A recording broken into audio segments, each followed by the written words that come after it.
Welcome to Insights in Sound, where we talk to the people behind the scenes, behind the technology, and behind the music. People you may not know, but you should.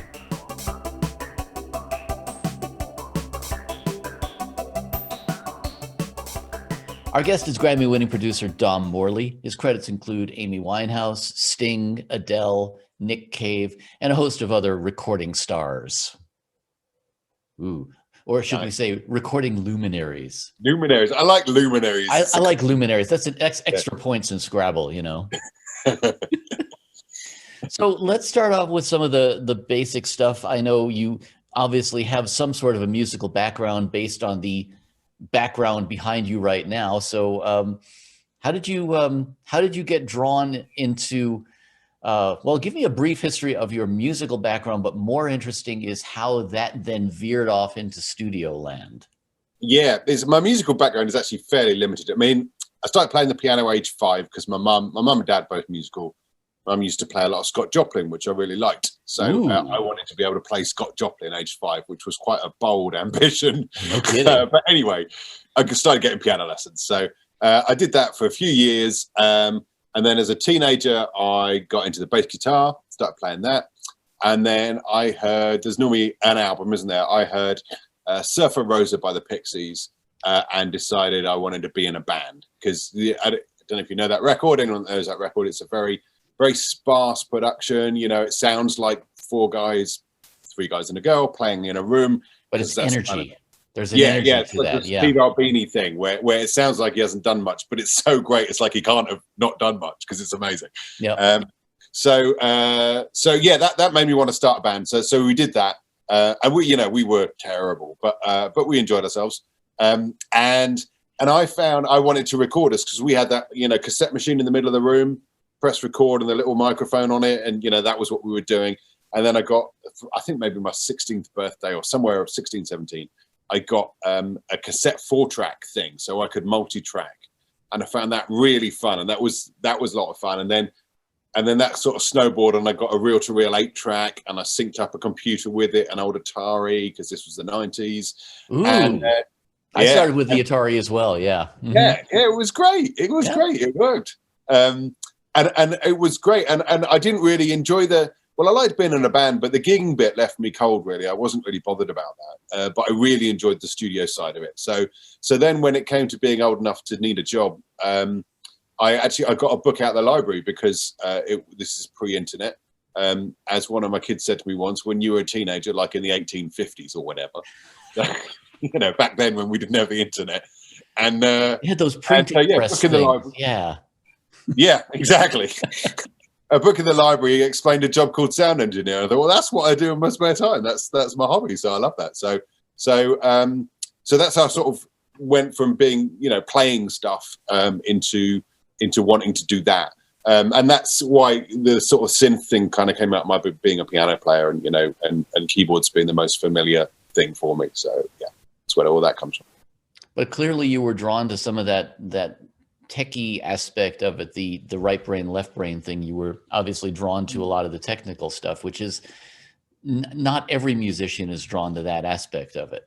Sure. Yeah. But also I realized I was drawn to sound in a big way. And the first point I realized how big that was, or how much of a draw it was for me, was when a friend of mine who was in the year above me at school had gone to university, and he came back after his first term. And he'd spent the whole of his student loan on a set of decks and a load of records. So I don't know what he lived off for the rest of the year.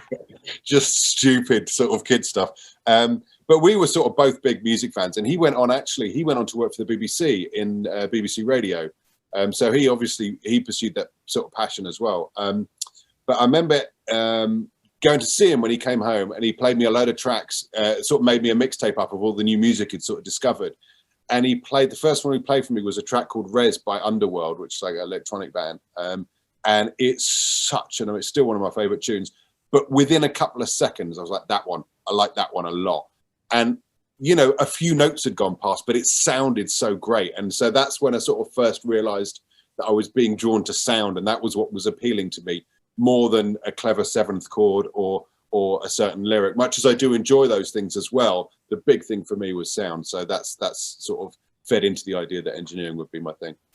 Well, and I think also for a lot of us, we have such a diversity of musical tastes that you almost think, well, I don't know, should I be in a rock band? Should I be in a folk band? Should I be in a this or that, or, techno or disco, or, and in certain ways as you say, you're drawn to sound more than necessarily a particular type of music or a particular type of band.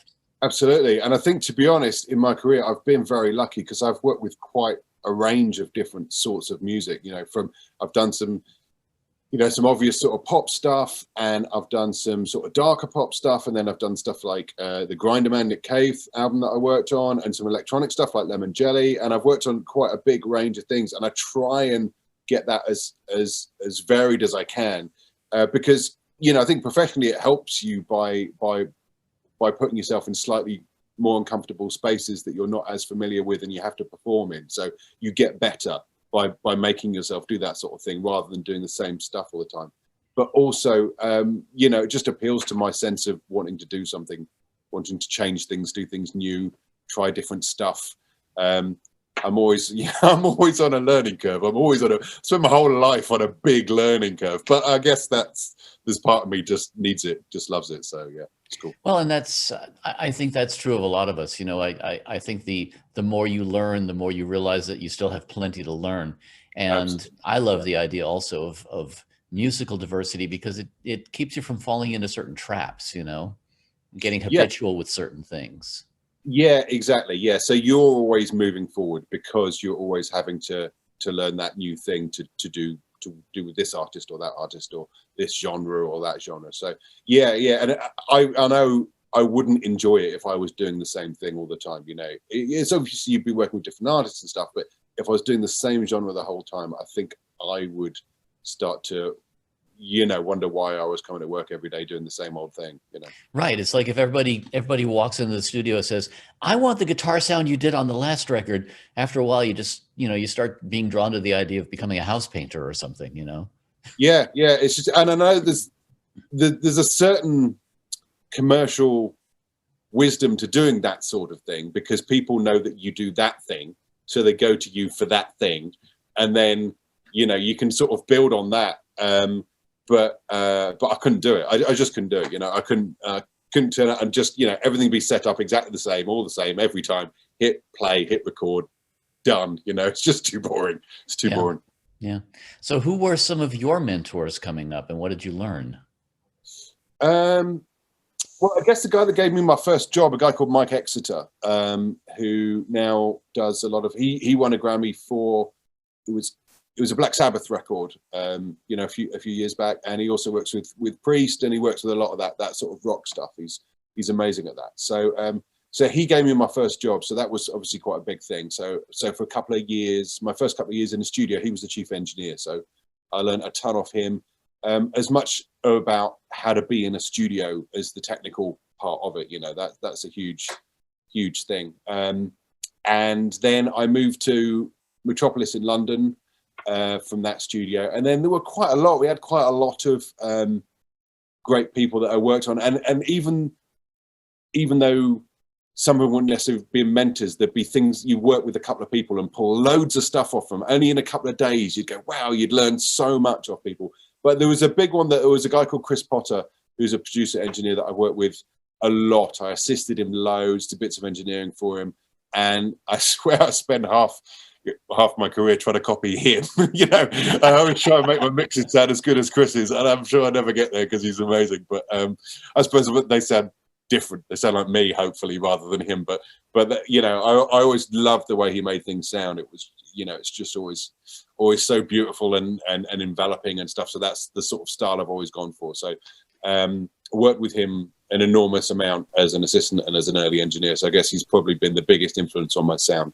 The stuff I've heard from him is very, it's interesting because it's very dense, and yet you can pick out almost every element, which is really nice. Yeah, and that's what I love. And, I do sort of think about, I wonder if Chris ever thinks this, I should ask him, am I making my life more difficult by producing an album and putting loads of density in it that I then have to mix and pull it all out and make it, it'd be much easier if I just put 4 things in, but I'm going to put 40 in instead and make it more Right. interesting. Well, it's the whole wall of sound thing, Yeah.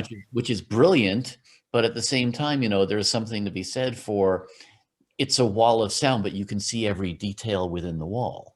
Yeah, and that's what I love about listening to records is, you hear something, if you listen to a record loads for a year and then you hear something new, and that's just so exciting, and you think, how have I not noticed that? And yeah, so I love having those things in records that I I've make. never heard that shaker before, things like Yeah. that. Yeah. Uh-huh.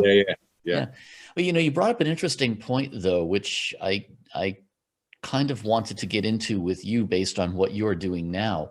And that is that we came up in an era when you could learn a lot from people by hanging out in the studio with them, looking over their shoulder, occasionally being able to ask questions when the time was right, learning when the time was not right.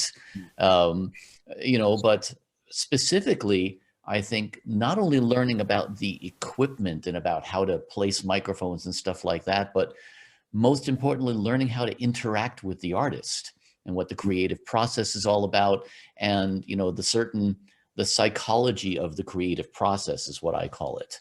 And I think that's something that, with the dearth of recording studios that exists now, is certainly, almost a thing of bygone days. And I think that's, that's something that you also were very fortunate to have had in your career. What do you think is the, what's the substitute for that now? How can people compensate for that now?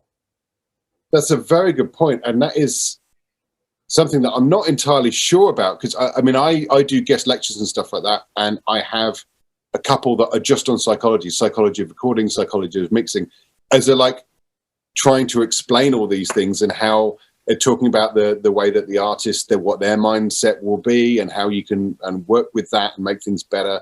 And yeah, I think it's really hard because I, as you say, I picked it all up from years of sitting in rooms for days that were way too long, but just realizing what was going on and seeing what worked, and with producers that were getting great results but didn't seem to be doing much. How was this working? And you realize it's just how they made the room feel, how they made everyone feel, so that a creative environment was created, and then everybody started to perform and create because they felt like they could do that. And then you're on sessions where the producer kind of killed the vibe and it was awful, and you're like, okay, don't do that, that was horrible. And the music always suffered for it as well, so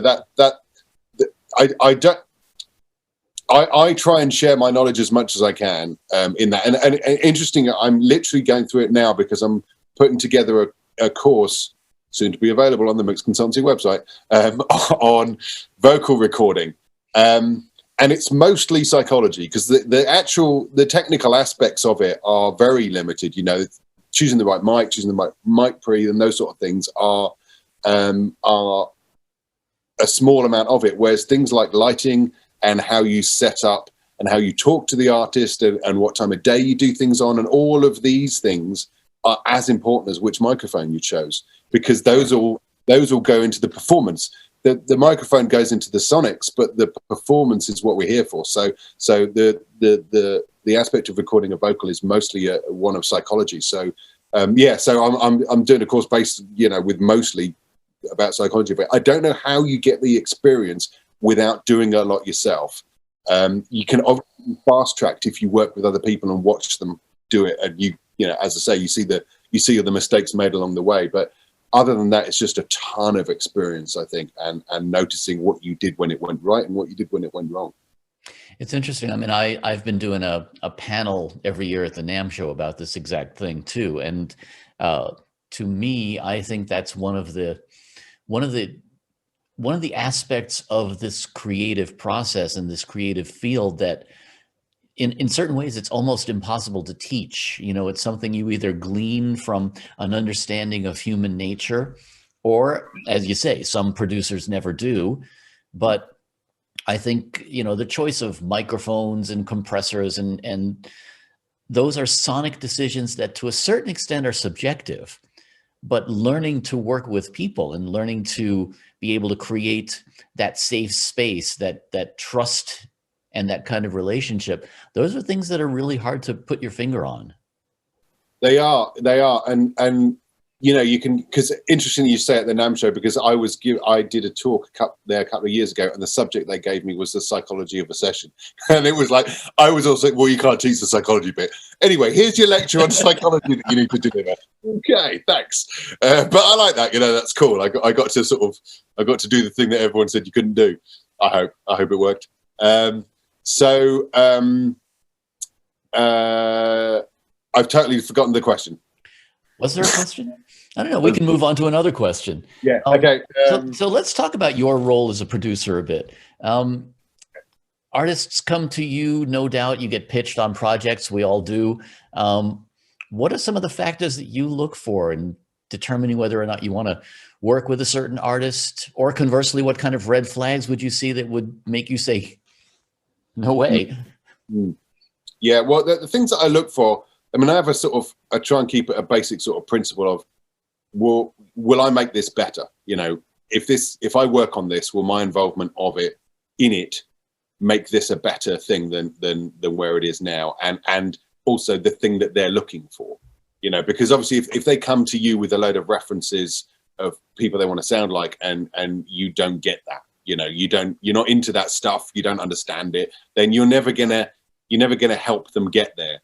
Because you're always going to be, if you don't think that sounds great, you're going to be aiming for something else that you think sounds great, and that's not what they want. So, you know, and then it's a nightmare. So very early on, I'll just do it anyway. And then I've learned that it really isn't worth it. Really isn't worth it. And in terms of red flags, I think one of the sort of perhaps odd ones for me, but if they're really into gear, if they start talking about gear a lot at the beginning, I think this is a gear fetishist, you know, and that doesn't make for a good recording session. If the artist who's supposed to be concerned about their vocal performance is obsessing about microphone preamps, and you know, I don't mind everybody having favorites and everyone having a couple of things, but if they're talking about gear endlessly, then I start to worry that that's what they're in this for, and then they shouldn't be on that side of the glass, they should be on this side of the glass, you know what I mean? It's interesting that you mentioned that. You just reminded me of a band that I worked with many years ago where first of all, they were all obsessed with using whatever Lenny Kravitz had used in his particular studio. And, you know, Lenny is legendary for being an analog gearhead. Yep. And, you know, kind of looking around at my studio and seeing whether or not I had all the right bits, you know, and interestingly enough, you know, they shall remain nameless, but one of them went on to become a gear manufacturer. So, yeah. I mean, that's the thing, is the focus goes to the wrong thing in the session. If the whole room's, you know, worrying about the gear, it's like, that's the engineer's job. Just let the engineer do that. If I'm the engineer and the producer, you know, I'll do that. Don't worry about it. You'll do everything. Everyone has their role in the room. But to a certain extent, you want to be agnostic of the gear too. You know, we're not here for the gear. We're here for the performance. Exactly. It's a tool, you know, and we'll use the tools that we have around us, and we'll get the best record out of that, you know. So yeah, that always worries me. And also the standard ones, if someone's being incredibly flaky and never answering emails and things like that, you think, this is, musicians? You know, I can't do. Yeah. Normally they're quite good these days. I find they're better. Yeah, it's better now than it was years ago. True. Yeah, they're all kind of grown-ups these days. And I think there was an idea. There was a sort of this sort of concept that you had to be sort of flaky, you know. The rock star myth. Yeah. Like that isn't the, you know, I've worked with some of the big, you know, very lucky, worked with some of the biggest rock stars in the world. They're not like that, you know. It's true. It might be a TV show because it looks kind of cool, but in reality, they're not. They're on it, you know. They're on top of their stuff. Yeah. So let's circle back to the whole idea of the producer role and stuff like that.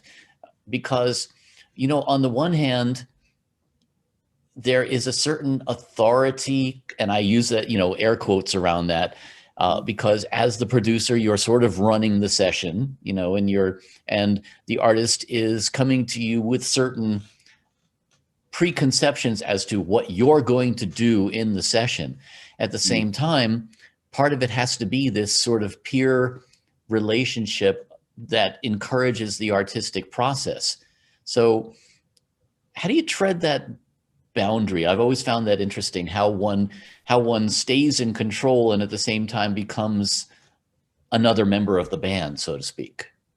Yeah, it's always a bit of a challenge. And I think it's something you very much have to think on your feet with, because every session is different. You know, every band or artist or something has a different set of needs in terms of what you need to do, what they need you for, and also how much they need encouragement or sort of excitement or anything like that. So there isn't really a sort of this is what you do. It's more like I think you have a basket of different tactics, and you sort of have them ready to go, and then you sort of throw one in. Go with your easiest route. Like, I'll suggest we do this, and I'll just stand up and start doing it and see what happens. And then if they're like, oh, great, yeah, this is happening, great, then that's cool. But then if they start fighting that, and then you go, okay, I'm going to step back a bit and see what it is that they need in order for them to be comfortable with us doing this. And I think there's often a case when you first start working with somebody that there's a lot more of that stepping back, because there's a confidence issue from their point of view, as they're not sure if this was the right route to go with you, or, so there's a bit more give and take on that.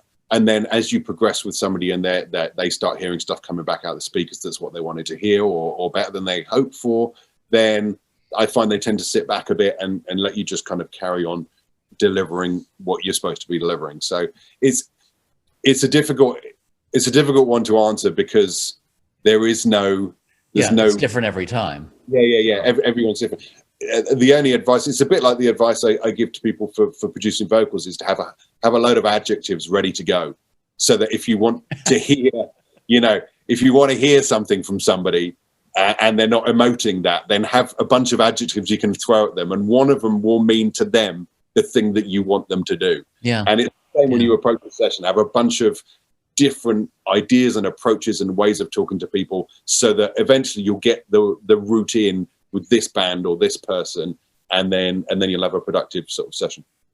And it changes. It can even change during the course of the session, let alone if you do multiple projects with the same person. I had a band come back to me a year or so after the first recording we did, and meanwhile they'd gone on a pan-European tour, and they came back, and particularly the main songwriter, who was the guitarist in the band, came back with a lot more confidence, I would say. And so as they develop as an artist, which is happening, of course, while you're working with them, there's that give and take, and you're right, you do have to be very flexible in terms of how that relationship is developing. And that's cool. I mean, I quite like, I enjoy the sort of the fluidity of it, and it's just, so long as you remember what everyone's here for, which is to make a great sounding record and also to be in service of the song. So long as the song is always winning out at the end of every decision that you make, then ultimately you're going to be doing the right thing. I think that's always the aim. Let the song win. Yeah, that's true. And that, I think, is that leads me to the next point of conversation, which is that we've and you and I have had this conversation before about the idea of a producer putting his or her own stamp on a project. There are certain producers who are known for their sound, and I'm not going to single out or name anybody, but there are certainly producers who have produced multiple artists, and yet there's a really very obvious common thread in all of the productions.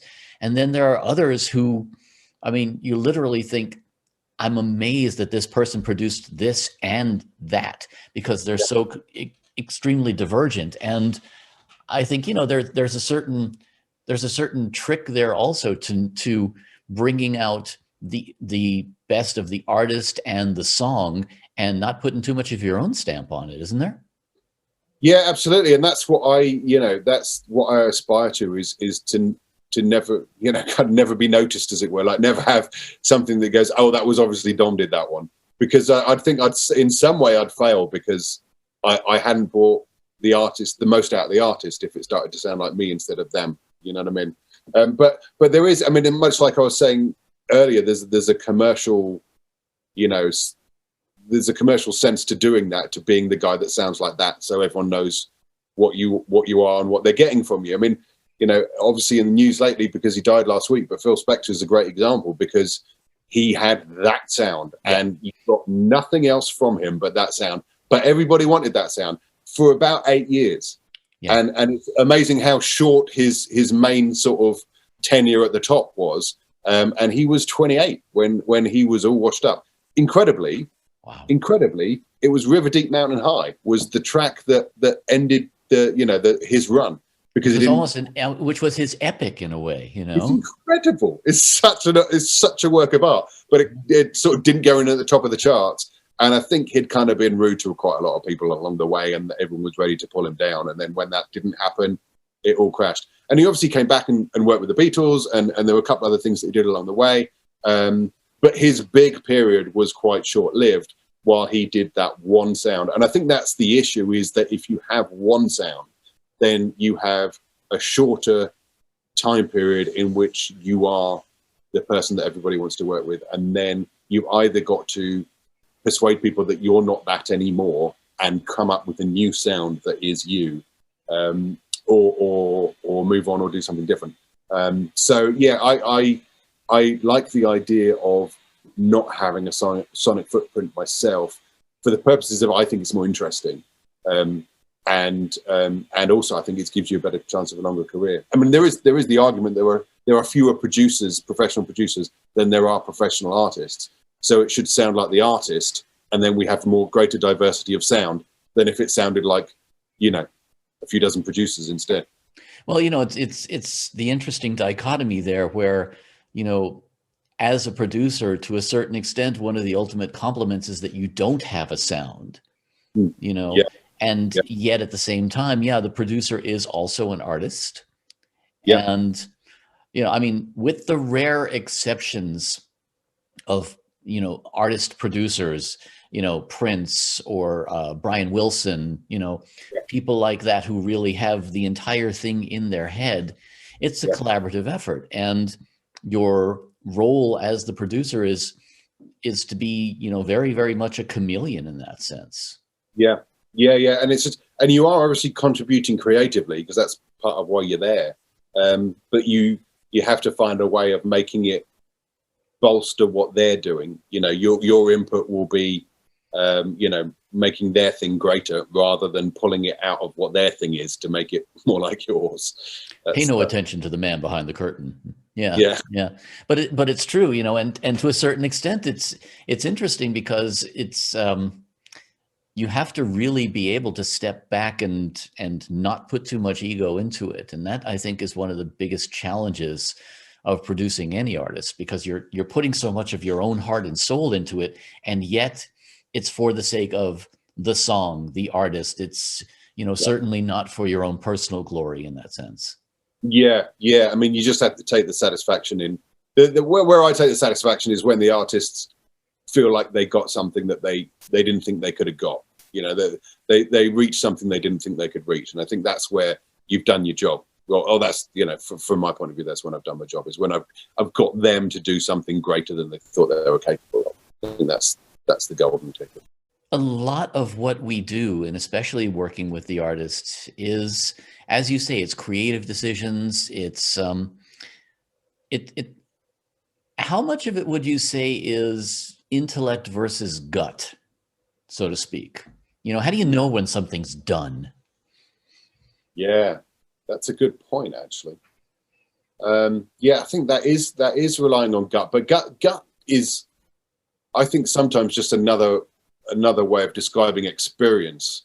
You know, so after doing it long enough, there's a subconscious kind of knowing whether it's working or not. You know what I mean? Yeah. You know, I've talked to friends who are writers before, and they, you know, or other creative jobs, and they said the same thing. It's like whatever you're doing now instinctively is the result of experience, of being of done a lot of it and knowing which ones worked and which ones didn't. Now you can sort of feel when it's right or not. So like when I'm doing a mix, I'll have I'll go through it several times and I'll be making changes, and I'll kind of try and get from start to finish on a set of speakers or a set of headphones and do every change that I feel is necessary along the way. And then I go to the next set of speakers and do the same thing. And there's obviously fewer changes. And then the next set of speakers, and then I go around to the first set, whichever one I started with, which changes with every mix, and then go through it again. And then I know it's kind of done at that point. Once I can't hear anything that I want to change, then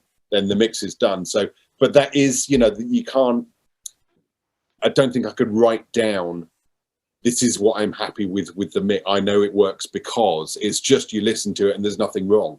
It's a bit like the sort of story about Michelangelo was presented David, out of marble, and somebody asked him how he knew from a block of marble how you get from a block of marble to David. And he said, well, it was easy. I just chipped off all the bits that weren't David. And that's what I was left with, which is an explanation that is no explanation whatsoever, but it kind of describes that instinctive process. It's like you got it in your head what it needs to be, and then you just get rid of all the bits that are preventing it from being that. Yeah, which is, of course, much easier said than done. And then I think, the other challenge is that the more deep inside something you get in terms of working on it, the harder it is to back off from it. I know there have been so many times when I've been working on a project when I wished I could go back to the time when I was hearing it for the first time. Because by the time you get done with mixing it, there's no way that you can get that distance from it in that sense, Yeah, and I sometimes, because quite often, I'm sure you're the same.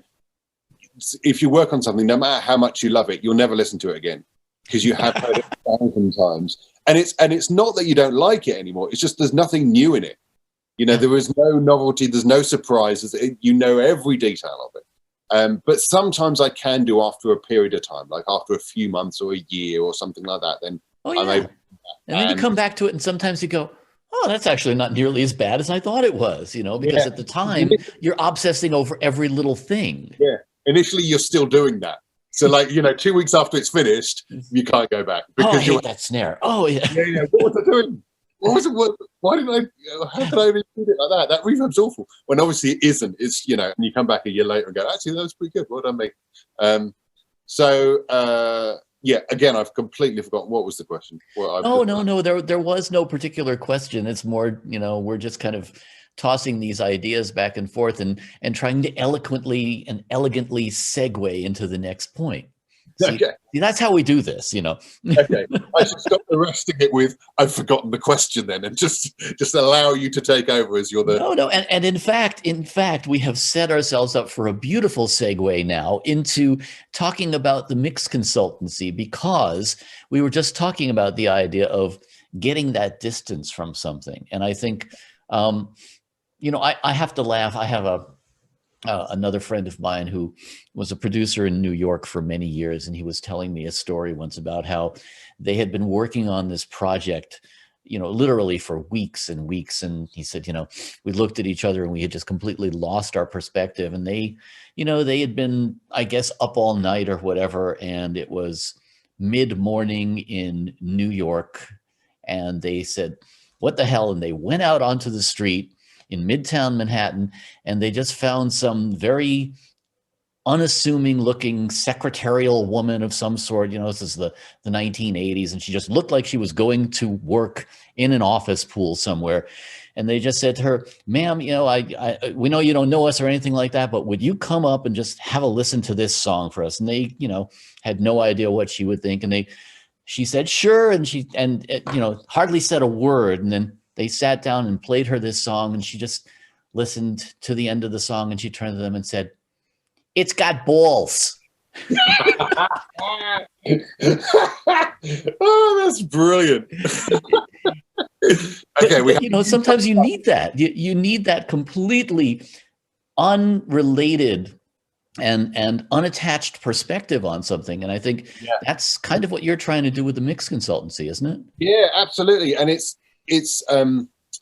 the loss of perspective is something that it takes a while to get used to and to realize what it is as well, and that's what's happened. I had a great example. This was on Friday night, and I'd been working on a mix, and I'd done the first one, and obviously everything's remote, so the artist isn't here. So you've done the first one, send it off, and then she goes, "Oh, okay, great, just a few changes, half a dozen changes." So I did the changes, and then worked on it and made it a bit better, you know, in context of where it had shifted to and all that sort of stuff. And I thought, actually, yeah, this is really good. It's really good. It's really good. And then I know what happens for me is I'll be going, it's really good. It's really good. It's really good. And then one listen, suddenly everything sounds awful. The whole thing's awful. And I go, okay, I've lost perspective. Now is the point that I go home because I've lost perspective. It's not going to happen. I need to take a break. And I was working all day on it, sounded great. And I printed it. And when I printed it was the one where I thought everything was awful. So then I went home with this feeling that it was awful, knowing, even though I knew, no, it's not that. That's, you know, and she emailed me back as you loved it, and that was it, and it was done. So it's interesting. I'm now able to identify exactly the point where I lose perspective, but that is difficult. And also, I think, particularly when you're starting out, it is really useful getting the perspective of somebody else, because it does help you. It helps you step back yourself when you're not too practiced at doing it, because it is quite a mental effort to be able to go, I'm not going to listen to any detail on this listen, and I'm going to try and hear this as somebody new. So yeah, it is a difficult thing to do, which is why I do the mix consultancy thing, because that's what I got when I worked in a big studio. I would ask people, you know, like you were saying earlier, you know when to ask questions and know when not to. And there were certain people like Chris Potter, as I mentioned before, or Mike Exeter, who would, you know, at the right time, I'd say, look, can you just listen to this thing that I've done and tell me 3 things you'd change? And those would always be like, oh, I'd never heard that. And, you know, I thought it was done, but I knew it wasn't great, you know. And that's always the thing, I think, where the mix consultancy helps people. It's when they don't know what to do next, but it's not radio ready yet. You know, it doesn't sound as good as the things that they're comparing it to, but they don't know why. That's just it right there. That's just it right there. You know, and that was the thing. I know for me coming up, that was one of the most frustrating things for me was, you know, I would listen to a mix that I had literally put hours and heart and soul into and think, you know, it's okay, it works, but it doesn't have that certain something, you know, the balls or whatever it is, you know, it didn't have that certain unspoken thing. What is that term? The je ne sais quoi, you know, the whole thing of, I don't know what it is that separates my quote unquote amateurish efforts from the stuff I'm hearing, you know, from professionals. What are those things? And they're so intangible. And it's not, you know, it's not a mastering plugin or some other, you know, fantastic thing that you can buy for $49.99 online. You know, it's normally a combination of things that are quite small. It will be like, turn the kick down 3 dB and take out 100 hertz because it's fighting with the bass at that point, and that's why your bottom end isn't working. And now everything's got punchy in the bottom end. And now in your vocal, you know, you put some pre-delay on the reverb to bring it forward, or you keep the size of the room, but the vocals come forward. And then there's an EQ on the guitar that's fighting with the vocal, which is why in the mid-range it's sounding cluttered when it isn't, because there's not much there. And that's generally how these sort of things go. It's like I identify half a dozen things for them that just, it's kind of like, it's often a bit like putting on a pair of glasses. You know what I mean? It's like it was almost there, but it was blurred. And then you make these half a dozen little changes and the glasses are on. It's like, now it works. And it's interesting, but there was a guy, one of the guys who I work with quite a lot on the mix consultancy, or have over the last couple of years. And he says it's funny because you get the PDF that I write up for people, and he says it's in the doing that you realize the value, because you might get like a page and a half of writing on a PDF and think, well, that's not going to do it, is it? That's not going to be enough. And then they do the things that are on the list and you go, oh, well, that's it. It's done it. You know, that was exactly what it needed to do. So it's kind of little things. Those little things, because you're so inside it. Again, you know, it's those little tiny changes. You know, I remember one of the things that we always, and I'm sure, you know, everybody does it, but, you know, you do a mix and then you say, okay, now we're going to do another mix with the vocal up 2 dB, you know, or the vocal down 2 dB or whatever it is. And it's those little tiny changes. And all of a sudden you realize that those little infinitesimal changes make such a big difference. Yeah. That's the other thing people, I get a lot back from people, is they're surprised how much the sort of 2 dB and 1 dB shifts made a difference. And you know, they're expecting a 5 or 6 make a big hole in it and stuff like that. And often it isn't that. It's really just a little shift of emphasis, that you've just moved something slightly so something else can come out. So yeah, it's interesting. And obviously, you know, this is what I'm used to because it's mixing is what I do every day. But yeah, it's interesting that that's the learning curve that people often go on, is that those little shifts are the ones that all that's necessary to turn something that's good but not radio ready into something that sounds like all the stuff you're listening to. You know, it's not huge, but it's the critical listening skills, and that's what's actually needing to be developed. And that's what I find the people that use mix consultancy a lot, you know, they'll use it for, you know, 5, 6 singles in a row, and their critical listening gets better really quickly. Like, but I'm noticing as we're going along that they're getting better and better, and the details I'm suggesting are smaller and smaller, because they're, by the process of telling them the things that they hadn't noticed and them going, oh yeah, I can change that and that's better, then they can hear those problems all of a sudden because they've been identified to them, and then they take that into the next mix. So that's quite a nice thing, is if for the people that use it a lot, is it's not only fixing the mix that they're on, but it's actually quite a fast education in getting better at mixing, because the stuff about, you know, how to use an EQ, or you can watch YouTube videos on that, and that's fine. But the stuff about what's wrong with this mix and why can't I hear the difference, that's the thing that is very difficult to teach. But I find that it kind of works with the mix consultancy. So it's quite rewarding from my point of view, hearing that progress from them. Yeah, I can imagine so. I think those would be really the things of value, especially, you know, as we were talking about the whole idea of what you can't get because there are no longer those opportunities to work with people in the studio. I think that perspective, you know, that's invaluable, and it's really so difficult to come across now. Yeah. And we didn't realize, I suppose I did realize at the time I was very lucky. I was working in the largest studio in Europe, you know, largest independent studio in Europe. And, you know, I assisted a Phil Spector session, you know, and I did, which is mad. I engineered for Tony Visconti and for Chris Potter loads, and, you know, all that stuff. I did realize I was very fortunate, but now you realize I was even more fortunate because I was in a window where that existed in a way that it doesn't as much. You know, Metropolis is still there, you know, Sure. some of the studios are still there, Abbey Road's still there, Air's still there. But just talking about London, Townhouse has gone, Olympic's gone, you know, CTS has gone. So many of the other big ones that were like that are all gone. So the opportunities are far fewer than they were, which is why I wanted to do the mix consultancy, really, because I realized I've been lucky with that opportunity to hang around people that had done this for 20 years longer than I had. And I was in a position where I could ask them about my work and get some feedback. And there are so many people now that are ambitious as I was, but aren't as fortunate to be in that position where they're surrounded by people who've got 20 years more experience on them. So the mixconsultancy.com is a site where you can go and get that if that's what you want.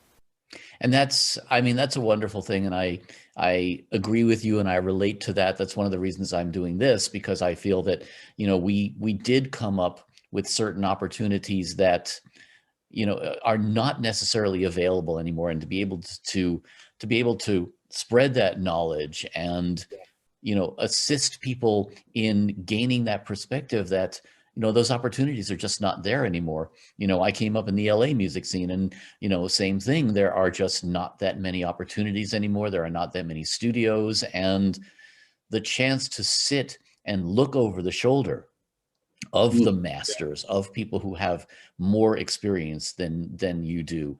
And, you know, that was one of the things that always amazed me is, you know, there were people who came in who I had never even heard of, but, you know, you think to yourself, okay, you've obviously got the money to hire a studio for, you know, X dollars a day and sit in here and work. You must have something that I can learn from you. Yeah. Very good point. Yeah, absolutely. But also, actually, it's interesting. You're going back to your point about the reason why you're doing these things, and these things remind me of the sort of, you know, people having a chat about how they're working or what they're doing. That's what you used to pick up at, like, at lunchtime, and when people in the lounge or whatever. Yeah.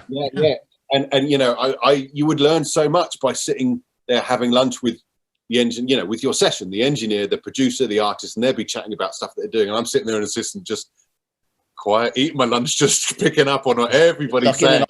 Yeah, absolutely. And then, especially if you run into other people, a studio like Metropolis or, studios in LA, also multi-room studios, we'd sit in there and there would be somebody, from another session, completely different type of thing. We'd have Elton John in one room and Crosby, Stills and Nash in another.